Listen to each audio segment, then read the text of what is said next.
الحمد لله نحمده ونستعينه ونستغفره ونؤمن به ونتوكل عليه ونعوذ بالله من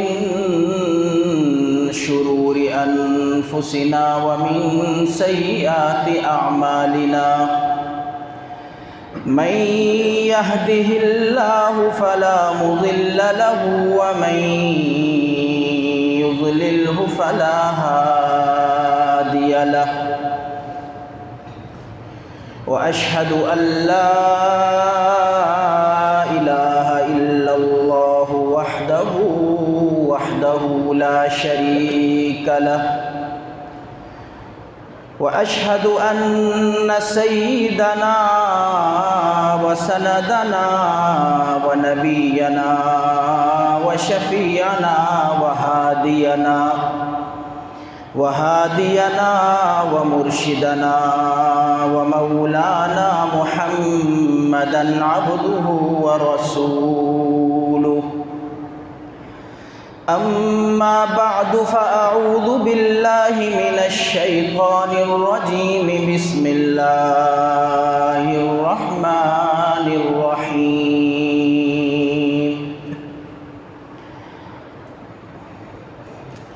لقد من الله على المؤمنين إذ بعث فيهم رسولا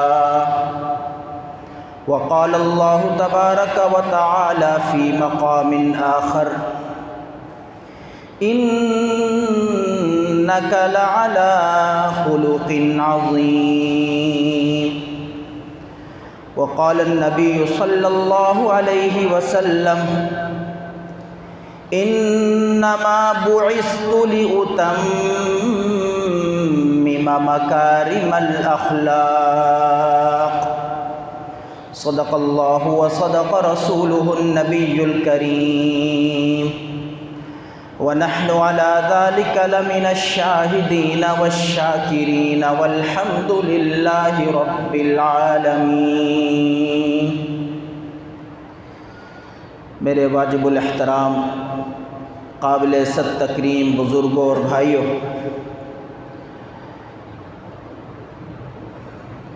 اس ماہ مقدس میں ہمارے پیارے آقا امام الانبیاء خاتم الانبیاء رحمت للعالمین شفیع المذنبین حضرت محمد عربی صلی اللہ علیہ وسلم 8 تاریخ کو یا 9 تاریخ کو یا 12 تاریخ کو تشریف لائے. آپ علیہ الصلاۃ والسلام کی بعثت کا مقصد کیا ہے؟ آپ علیہ الصلاۃ والسلام کس لیے تشریف لائے؟ اس طرف ہماری توجہ نہیں ہوتی. ہماری توجہ افسوس کے ساتھ یہ کہنا پڑتا ہے اس مہینے کی آمد پر صرف اپنے پیارے پیغمبر کا ذکر کرنے تک محدود رہتی ہے. آپ علیہ الصلاۃ والسلام کی تشریف آوری کی خوشی صرف جشن کی حد تک محدود رہتی ہے،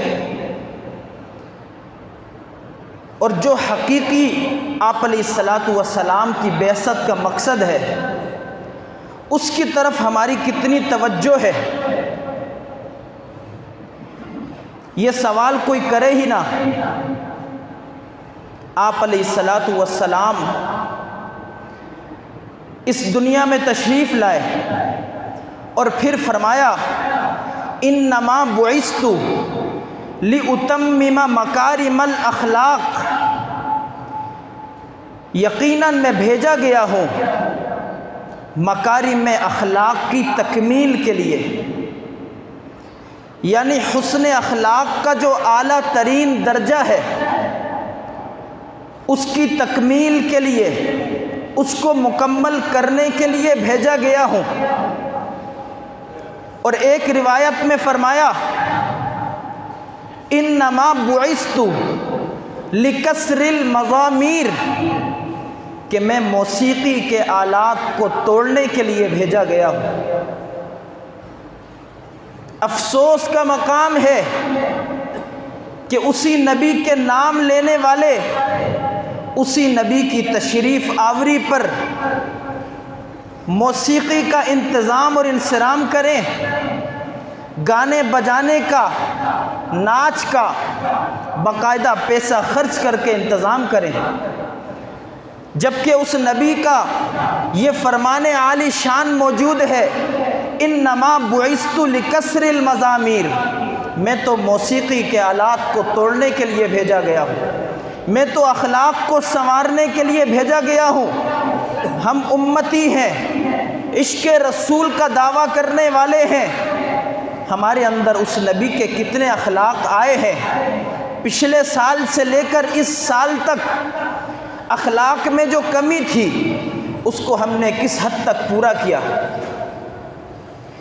یہ سوال نہ کوئی ہم سے کرے اور نہ ہی ہمیں اتنی توفیق ہے کہ ہم اپنے ضمیر سے یہ سوال کریں کہ ہماری زندگی کے اندر اس پاک پیغمبر کی کتنی سنتیں آئی ہیں۔ وہ پیغمبر جب تشریف لاتے ہیں، ان کی تشریف آوری سے پہلے دنیا کی حالت کیا ہے، اور وہ تشریف لاتے ہیں کیا تبدیلی آتی ہے، اس کا جب ہم جائزہ لیتے ہیں تو ہم حیران رہ جاتے ہیں۔ اس نبی کے آنے سے پہلے ظلم و جبر کا بازار گرم ہے، فحاشی عام ہے، عریانی عام ہے، بے حیائی عام ہے، شراب نوشی عام ہے، زنا کاری عام ہے۔ ظلم و جبر کی یہ کیفیت ہے کہ معصوم بچی جو میرا ہی لخت جگر ہے، میری ہی بیٹی ہے، اس کو میں اپنے ہاتھوں سے زندہ زمین میں دفن کر رہا ہوں۔ اس نبی نے آ کر ظلم کا خاتمہ کر دیا، بے حیائی کا خاتمہ کر دیا، فحاشی کا خاتمہ کر دیا، عریانی کا خاتمہ کر دیا۔ اور وہ لوگ جو آپس میں لڑا کرتے تھے، سال ہا سال تک ان کی لڑائیاں چلتی رہتی تھی، معمولی سی بات پر لڑائی شروع ہوتی تھی، یہاں تک کہ مورخین نے لکھا ہے کہ ایک شخص کے جانور نے دوسرے شخص کے کھیت سے گھاس کھا لیا، اس بات پہ لڑائی شروع ہوتی، اور لڑائی تلواروں کی اور تیروں کی برسات اس انداز سے دکھاتی کہ خاندان کے خاندان اجڑ جاتے، ادھر سے باپ قتل ہوا، ادھر سے بیٹا قتل ہوا، پورے کے پورے خاندان ایک معمولی سی بات پر شروع ہونے والی لڑائی کی لپیٹ میں آ کے تہ تیغ ہو جاتے۔ سال ہا سال تک لڑائی چلتی تھی، اس بات سے شروع ہوتی کہ جی تمہارے جانور نے ہمارے گھاٹ سے پانی کیوں پیا؟ آپ علیہ الصلاۃ والسلام کی بعثت سے ان لوگوں میں ایسی تبدیلی آتی ہے، ان کے دل ایسے جڑ جاتے ہیں، وہ ایسے موم ہو جاتے ہیں کہ روایت میں آتا ہے کہ ایک غزوے کے اندر جب جنگ بندی کا اعلان ہو جاتا ہے، ایک صحابی رسول اپنے گھر سے پانی اور زخمیوں کی ضروریات کی اشیاء لے کر دوڑے ہوئے میدان جنگ میں آتے ہیں کہ میرے فلاں رشتہ دار زخمی ہیں، ان کی حالت پوچھتا ہوں، ان کو پانی پیش کرتا ہوں۔ جب وہاں پر اس اپنے عزیز کے قریب پہنچتے ہیں، ان کو پانی پیش کرنے لگتے ہیں، ان کے قریب کسی زخمی کے کراہنے کی آواز آتی ہے، کسی زخمی کے تڑپنے کی آواز آتی ہے۔ اب یہی لوگ جو جانور کے پانی پینے پر لڑا کرتے تھے، پورے پورے خاندان اجڑ جایا کرتے تھے، وہی لوگ ہیں، زخموں سے چور ہیں، کراہ رہے ہیں، تڑپ رہے ہیں۔ لیکن قریب میں اپنے مسلمان بھائی کے تڑپنے کی آواز سنی ہے۔ فرمانے لگے پانی کا میں زیادہ مستحق نہیں ہوں، یہ پانی آپ پہلے میرے قریب تڑپنے والے اس زخمی کو پیش کیجئے۔ یہ فوراً سے پانی لے کر دوڑے ہوئے اس کے پاس جاتے ہیں، اس کے پاس پہنچتے ہیں، مشکیزہ ان کے منہ کو لگنے لگتا ہے، قریب میں کسی زخمی کی آواز آتی ہے، کہتے ہیں پہلے میرے مسلمان بھائی زخمی کو پیش کرو۔ وہاں پہنچتے ہیں، ان کا دم نکل چکا ہوتا ہے، پلٹ کر کے واپس آتے ہیں، ان کی بھی جان جا چکی ہوتی ہے، ایسے شیر و شکر ہو گئے کہ اپنے مسلمان بھائی سے پہلے پانی نہ پیا، جان دے دی۔ یہ انقلاب ہمارے پیارے آقا حضرت محمد عربی صلی اللہ علیہ وسلم لائے، لیکن یہ انقلاب میری اور آپ کی زندگیوں میں نہ آیا۔ ہماری زندگی صرف جشن منانے تک محدود رہی، ہماری زندگی صرف دعوے کرنے تک محدود رہی، اور ان حضرات کی زندگیوں میں ایسا انقلاب آیا کہ جس کو قرآن کریم نے خود بیان کیا، یؤثرون علی انفسہم ولو کان بہم خصاصہ، اپنے مسلمان بھائیوں کو اپنی جانوں پر ترجیح دیتے ہیں، ولو کان بہم خصاصہ، اگرچہ خود ضرورت مند ہوتے ہیں، اپنی ضرورت کو ہلکا سمجھتے ہیں، اپنے مسلمان بھائی کی ضرورت کو ترجیح دیتے ہیں۔ اللہ تعالیٰ نے اپنی مقدس کتاب میں ان کی تعریف کی۔ ضرورت اس بات کی ہے کہ اگر میں اور آپ سچے عاشق رسول ہیں تو اس طریقے سے ہماری زندگی میں تبدیلی آنی چاہیے۔ ہمارے پیارے آقا امام الانبیاء تاجدار مدینہ حضرت محمد عربی صلی اللہ علیہ وسلم کی خدمت میں ایک شخص حاضر ہوتے ہیں اور آ کر کے سوال کرتے ہیں، یا رسول اللہ صلی اللہ علیہ وسلم، میں نے سنا ہے آپ آخری رسول ہیں، رحمت للعالمین ہیں، تمام جہانوں کے لیے رحمت بنا کر بھیجے گئے ہیں، میں نے بہت بڑا ایک گناہ کیا ہے، کیا مجھے معافی مل سکتی ہے؟ آپ علیہ الصلاۃ والسلام نے پوچھا، تم نے کیا کیا؟ اس نے کہا، اے اللہ کے رسول صلی اللہ علیہ وسلم، میں نے بہت بڑا گناہ کیا ہے، آسمانوں سے بھی بڑا گناہ، زمین سے بھی بڑا گناہ، پہاڑوں سے بھی بڑا گناہ۔ اللہ کے نبی نے پوچھا، تم نے زنا کیا ہے؟ کہنے لگا، نہیں، میں نے زنا نہیں کیا۔ آپ نے پوچھا، تو نے شراب پی ہے؟ کہنے لگا، نہیں، میں نے شراب نہیں پی۔ آپ نے کہا، اے نوجوان بتا، تو نے کسی کو قتل کیا ہے؟ کہنے لگا، میں نے عام کوئی قتل نہیں کیا۔ آپ علیہ الصلاۃ والسلام نے پوچھا، پھر کون سا ایسا گناہ ہے جو آسمانوں سے بھی بڑا ہو، جو زمین سے بھی بڑا ہو، جو پہاڑوں سے بھی بڑا ہو؟ تو اس شخص نے کہا، اے اللہ کے رسول صلی اللہ علیہ وسلم، میں ابو جہل کا پیروکار تھا، میں ابو جہل کا ماننے والا تھا، میرے علاقے میں بھی ابو جہل کا یہ دستور تھا کہ کسی کے گھر بیٹی پیدا ہوتی اسے زندہ دفن کر دیا جاتا۔ میرے گھر میں کوئی اولاد نہیں تھی، کئی سال بیت گئے، کئی سالوں کے بعد دعائیں کرتے کرتے، منتیں مانتے مانتے، عرصہ دراز کے بعد ایک اولاد ہوتی ہے اور وہ بیٹی ہوتی ہے۔ اب میں اور میری بیوی پریشان ہیں کہ ابو جہل کے ماننے والے ہیں، ابو جہل کا دستور یہ ہے کہ کسی کے گھر بچی پیدا ہو اسے زندہ دفن کر دیا جائے، کہیں اس کو کوئی لینے نہ آ جائے، کوئی داماد بننے والا نہ آ جائے، کوئی ناک کاٹنے والا نہ آ جائے۔ لیکن میں نے اور میری بیوی نے یہ فیصلہ کیا کہ ہماری یہ اولاد عرصہ دراز کے بعد، سالہ سال کے بعد ہمیں نصیب ہوئی ہے، لہٰذا ہم اسے زندہ دفن نہیں کریں گے۔ 1 سال گزر جاتا ہے، دوسرا سال گزر جاتا ہے، بچی بڑی ہو گئی، بچی چلنے پھرنے لگی، بچی بات چیت کرنے لگی، بچی کی محبت ہمارے دلوں میں گھر کر چکی تھی۔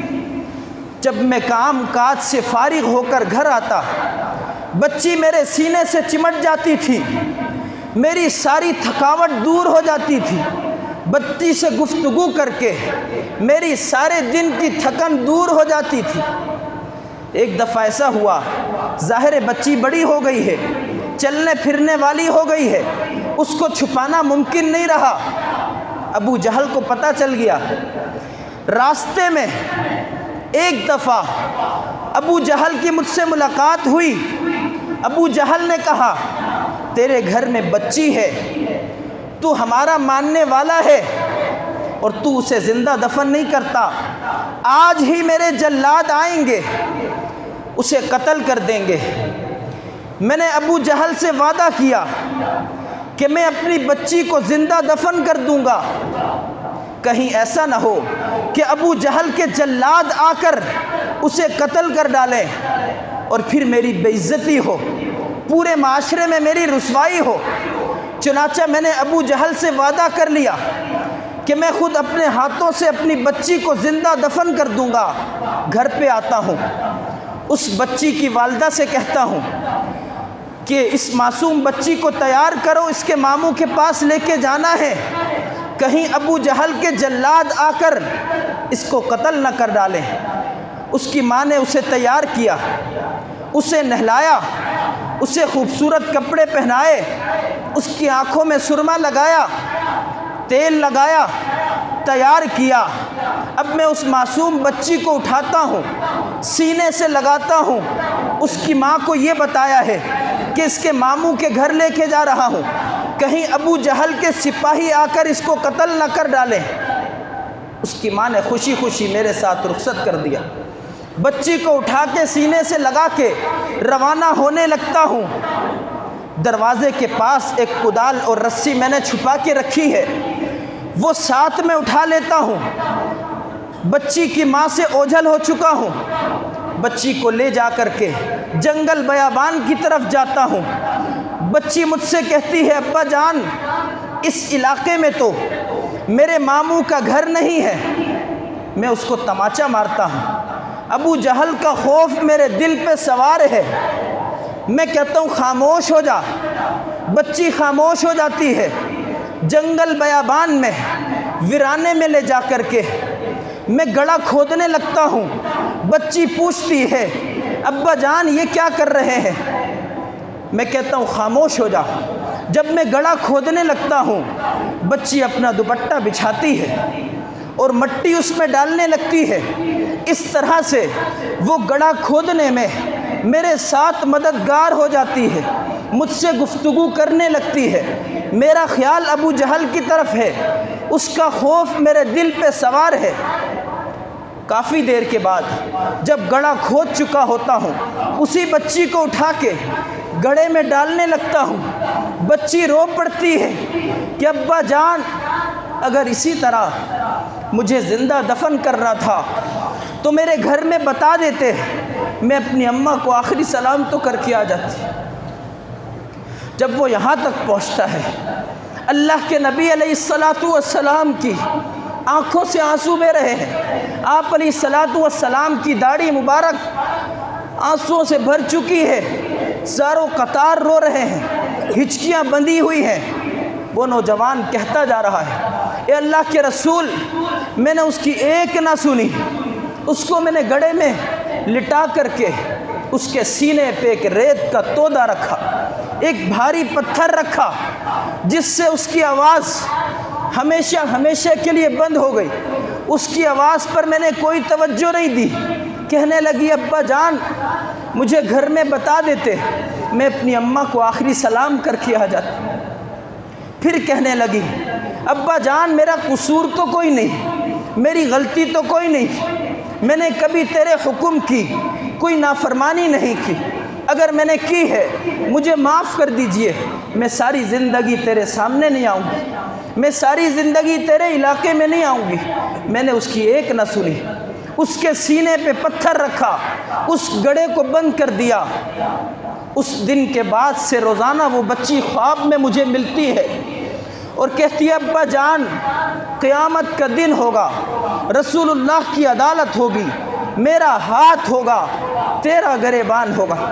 اے اللہ کے رسول، کافی عرصہ گزر چکا ہے، میری نیندیں اڑ چکی ہیں، جب بھی سوتا ہوں یہی منظر دیکھتا ہوں۔ اے اللہ کے رسول، یہ پہاڑوں سے بڑا گناہ، یہ آسمان سے بڑا گناہ، یہ زمین سے بڑا گناہ لے کر آپ کے دروازے پہ حاضر ہوا ہوں۔ میں نے سنا ہے آپ رحمت للعالمین ہیں، کیا مجھے اس گناہ کی معافی مل سکتی ہے؟ آپ علیہ الصلاۃ والسلام زاروں قطار رو رہے ہیں، صحابہ کرام رو رہے ہیں۔ آپ علیہ الصلاۃ والسلام نے فرمایا تم نے بڑا ظلم کیا، تم نے عرش ہلا دیا۔ جب وہ بچی روتی تھی تم نے ہاتھ کیوں نہ روکا؟ وہ معصوم جان تڑپتی رہی، تم ظلم کرتے رہے۔ لیکن یاد رکھو میں رحمت للعالمین ہوں، میں صرف ایک جہان کے لیے نہیں، سارے جہانوں کے لیے رحمت کا پیغمبر بن کر آیا ہوں۔ اگر آج سچے دل سے تم توبہ کر کے میرا کلمہ پڑھو گے تو میں اس عظیم گناہ پر بھی معافی کی چادر ڈال دوں گا، اور میں محمد رحمت للعالمین یہ اعلان کرتا ہوں جو شخص اپنی 2 بچیوں کی تربیت کر کے جوان کر کے ان کی اچھی طرح شادیاں کرے گا، محمد ان کے لیے جنت کا اعلان کرتے ہیں۔ ہمارے پیارے آقا تشریف لائے، اس طرح کی ایک نہیں 2 نہیں سینکڑوں ہزاروں ظلم و جبر کی داستانیں جو عرصہ دراز سے چل رہی تھی ان سب کا نام و نشان مٹا دیا، اور اسی عورت کی قدموں کے نیچے جنت بتائی جس کی بولیاں لگا کرتی تھی، جو پیدا ہوتی تو نحوست سمجھی جاتی تھی، پیدا ہوتی باپ کے ماتھے پر بل آ جایا کرتے تھے، اور پھر اس معصوم بچی کو زندہ دفن کیا جاتا۔ ہمارے پیارے آقا تشریف لائے، یہ انقلاب لائے، لیکن افسوس کا مقام یہ ہے کہ آج ہم اس نبی کے امتی ہیں، اس نبی کے نام پہ جشن کرتے ہیں، چھٹیاں بھی کرتے ہیں، اس نبی کے عشق کا دعویٰ بھی کرتے ہیں، لیکن اس نبی کی سنتیں ہماری زندگی میں نہیں ہوتی۔ اس نبی کے فرمان عالی شان کو سنتے ہیں، ایک کان سے سنا دوسرے کان سے نکال دیا۔ ہمارے دل پہ اس قدر زنگ چڑھ چکا ہے کہ اذان کی آواز سنتے ہیں، ہمیں یہ تک خیال نہیں ہوتا کہ ہمارا رب ہمیں بلا رہا ہے، جس کی محبت کا ہم دعویٰ کر رہے ہیں، مر کے جس کے پاس ہم نے جانا ہے وہ ہمیں خود بلا رہا ہے۔ چاہیے تو یہ تھا کہ وہ ہمیں نہ بلاتے، ہم از خود اس کے دربار میں وقت سے پہلے حاضر ہو جاتے۔ ہم نے یہ حدیث کئی بار سنی، لقد ہممت ان آمر بخطب فیخطب ثم آمر بالصلاة فیؤذن لها ثم آمر رجلا فیؤم الناس ثم اخالف الى رجال لا يشهدون الصلاة فأحرق عليهم بيوتهم او كما قال علیہ الصلاة والسلام۔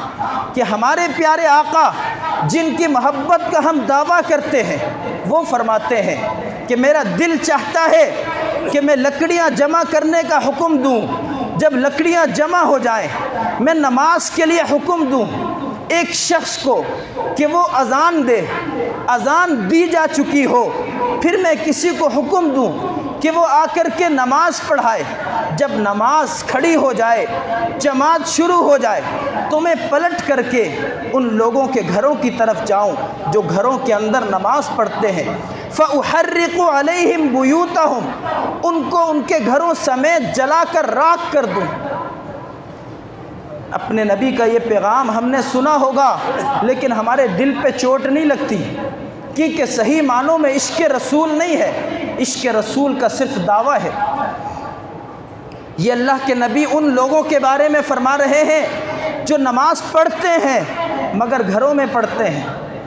ان لوگوں سے اس قدر ناراضگی ہے جو پڑھتے ہیں گھروں میں پڑھتے ہیں، مسجد میں آنے کی زحمت نہیں کرتے۔ تو تصور کیجئے جو سرے سے پڑھتے ہی نہیں ہیں، ان سے اللہ کے نبی کتنے ناراض ہوں گے۔ آج ہم اس خوش فہمی میں ہیں کہ ہمیں شفاعت نصیب ہو جائے گی، ان احادیث پر غور کر کے ہمیں کچھ خوف کرنا چاہیے۔ اس مقام پر مجھے امام شافعی رحمۃ اللہ علیہ کا وہ شعر یاد آتا ہے، تعصی الرسول وانت تظہر حبہ، اپنے نبی کی نافرمانی کرتے ہو اور ان سے محبت کا دعویٰ کرتے ہو، ھذا لعمری فی القیاس بدیع، اللہ کی قسم یہ بات سمجھ سے بالاتر ہے، لو کان حبک صادقا لاطعتہ، اگر تیری محبت تیرے رسول سے سچی ہوتی تو تو اس کی اطاعت کرتا، فإن المحب لمن يحب مطیع، اس لیے کہ محب اپنے محبوب کا مطیع ہوتا ہے، فرمانبردار ہوتا ہے۔ کوئی شخص کسی کا عاشق ہو، محبت کرنے والا ہو اور اسی کا نافرمان ہو، یہ بات عقل سے بالاتر ہے۔ اللہ سبحانہ و تعالی ہمیں سمجھنے اور عمل کرنے کی توفیق عطا فرمائے۔